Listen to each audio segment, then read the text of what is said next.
झालेला आहात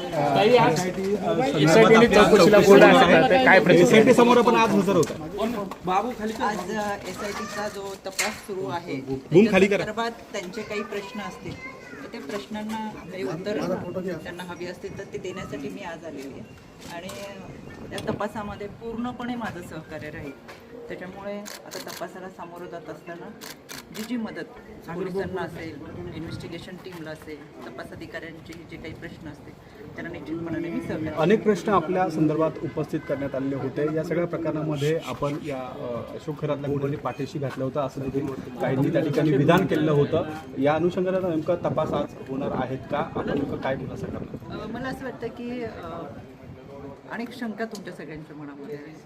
ज्यावेळेस हा तपास पूर्ण होईल या तपासामधूनच त्या तुमच्या सगळ्या प्रश्नांची उत्तरे मिळणार. ताई, अंजली दमन यांनी असं म्हटलेलं होतं की त्यांनी डीजीना देखील भेटलाय तर तुमची चौकशी होत नाहीये असं म्हटलेलं होतं आणि तुमचा यामध्ये गुन्ह्यात सहभाग आहे असं देखील आरोपी वारंवार मला या होतं. गोष्टीची कल्पना नाही. आपल्याला सह आरोपी करावी अशी वारंवार माझी मागणी आहे, ती देखील केली जाते. या प्रकरणात आपल्याला सह आरोपी करावं असं वारंवार त्या ठिकाणी मागणी केली जाते. कोण काय म्हटलंय किंवा कोणी काय बोललंय याची कल्पना मला नाही. आज जो तपास आहे त्या तपासाला पूर्णपणे सहकार्य करेल ती माझी सकाळी गाडी तुमच्या घरी आली होती, MH 15 नंबरची. त्या गाडीचं